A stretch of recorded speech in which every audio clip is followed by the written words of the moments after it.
अस्सलाम वालेकुम students, welcome to Bio Brain. I am Rafe Khan. हम पढ़ रहे हैं biology chapter number 9, ninth class, transport of water in plants.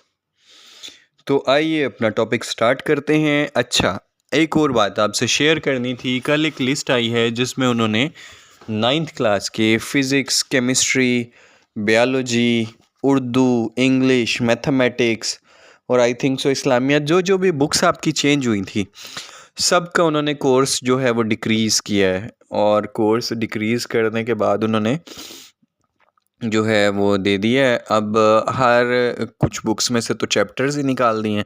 40% course जो है ना डिक्रीज़ किया है उन्होंने ओवरऑल। कंप्यूटर का 50% किया है, बाकी biology, physics, chemistry, Urdu, English, mathematics, इन सब का 40% डिक्रीज़ किया है। तो ये आपके लिए बड़ी अच्छी खुशी की खबर है। तो आइए अपना टॉपिक स्टार्ट करते हैं। वैसे बायोलॉजी का भी मैं जो हूँ ना आपको कोर्स की पिक्चर शेयर कर दूँगा।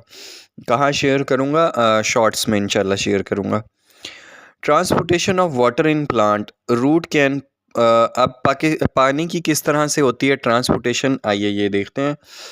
Transportation of water in plants क्या है? Root can push and absorb water to the leaves of the plant. Root can not push the absorb water to the leaves of the plant. जो roots हैं ना वो absorb, जो जज़ब शुदा पानी है उसको धकेल नहीं सकती लीव्स की तरफ। Instead the leaves apply a pulling force on the water present in the roots. इसीलिए जो लीव्स है ना वो पुलिंग फोर्स, खिंचाव की एक कुव्वत पैदा करते हैं। पिछले दोनों लेक्चर्स में मैंने आपको बताया वो खिंचाव की कुव्वत कैसे पैदा होती है। तो लीव्स जो हैं खिंचाव की एक कुव्वत पैदा करते हैं, जबकि रूट्स फोर्स नहीं करती, वाटर को धकेलती नहीं हैं ऊपर की जानिब। लीव्स एक खिंचाव की कुव्वत throughout the xylem tube, ये खिंचाव की कुव्वत ऊपर से नीचे तक अमल करती है। इसको पुलिंग फोर्स को ट्रांसपायरेशन पुल कहते हैं। ट्रांसपायरेशन पुल में अब आपको समझाता हूँ थोड़ा सा कॉन्सेप्ट किस तरह से काम करता है।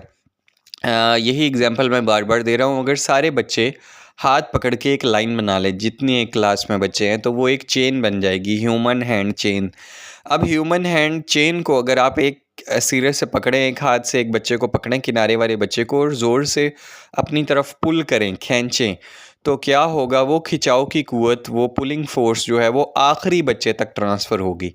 सेम एज़ जब वाटर मालिक्यूल जाइलम में सीप करता है, जाइलम में चढ़ता है रूट्स के ज़रिए, तो क्या होता है? दो तरह की फोर्सेस उस पर अमल करती हैं। एक होती है कोहेसिव फोर्सेस और एक होती हैं एडहेसिव फोर्सेस। कोहेसिव फोर्सेस ऐसी फोर्सेस हैं, को का मतलब है एक जैसी, कोहेसिव ऐसी फोर्सेस दो जो एक जैसे मालिक्यूल्स के दरमियान होती हैं, like water molecule between water. दो वाटर मालिक्यूल्स के दरमियान भी खिंचाव की एक कुव्वत होती है जिसे कोहेसिव फोर्सेस कहते हैं। और दूसरी होती है एडहेसिव फोर्सेस, क्योंकि जाइलम ट्यूब जो है वो बहुत ज़्यादा पतली और बारीक होती है। तो जाइलम ट्यूब के मालिक्यूल्स और पानी के मालिक्यूल्स के दरमियान भी एक फ़ोर्स होती है जिसको एडहेसिव फोर्स कहते हैं, जो खिंचाव की कुव्वत पैदा करती है। अब क्या होता है? जब पानी का एक मालिक्यूल जो है वो, या पानी का एक ड्रॉप जो है वो एवेपोरेट होता है स्टोमेटा के ज़रिए, मेसोफिल सेल से बाहर निकलता है, तो वो पीछे वाले मालिक्यूल को कोहेसिव फोर्सेस की वजह से खींचता है।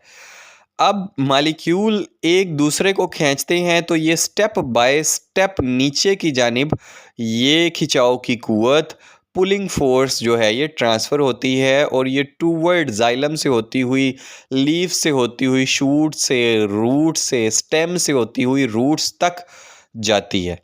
और इस तरह मालिक्यूल ऊपर की जानिब चढ़ते जाते हैं, और इस पुलिंग फोर्स को यानी कि खिंचाव की कुव्वत को ट्रांसपायरेशनल पुल कहते हैं। ट्रांसपायरेशनल पुल। अब होता क्या है? अब ये तीन वजह से हो सकती है। मैंने आपको पहले बताया है कि the force of attraction among water molecules, पानी के मालिक्यूल्स, जिन्हें कोहेसिव फोर्सेस कहते हैं। Narrow diameter of xylem vessels, xylem vessels का डायामीटर बहुत कम था, पतली थी, इसलिए पानी ऊपर की जानिब चढ़ता है। The force by which water molecule are adhere to the wall of xylem, और जाइलम के साथ जिस तरह का अटैचमेंट होती है वाटर मालिक्यूल की, इसलिए ऊपर की जानिब चढ़ता जाता है पानी। अब यही जो जाइलम की ट्यूब है इसके थ्रू आउट एक कॉलम बन जाता है। कॉलम का मतलब एक पिलर बन जाता है पानी का उस ट्यूब में, और ऊपर की जानिब पानी चढ़ता रहता है। और उस पानी के साथ साथ जो पानी जड़ों से ऊपर की जानिब पत्तों के जानिब जाता है, सॉल्ट्स भी ट्रैवल करते हैं जो ज़मीन से एब्जॉर्ब होते हैं in the form of fertilizer, in the form of nitrogenous waste, nitrogen, magnesium, chlorine और बहुत से मिनरल्स जो कि पौधे को चाहिए होते हैं ठीक से काम करने के लिए, वो सारे एब्जॉर्ब होकर पत्तों तक पहुंच जाते हैं पानी के साथ साथ, because they are able to dissolve in water. वो पानी में हल होने की खासियत रखते हैं। तो ये था हमारा आज का टॉपिक जिसमें हमने इन डिटेल देखा कि पानी किस तरह चढ़ता है ऊपर, पानी की ट्रांसपोर्ट कैसे होती है, और ट्रांसपायरेशन पुल क्या होता है, यानी कि ट्रांसपायरेशन की खिंचाव की कुव्वत। तो उम्मीद है आपको आज का लेक्चर समझ आया होगा, इसलिए मेरी वीडियो को लाइक करना मत भूलिएगा। रोज़ाना 6 बजे वीडियो अपलोड की जाती है।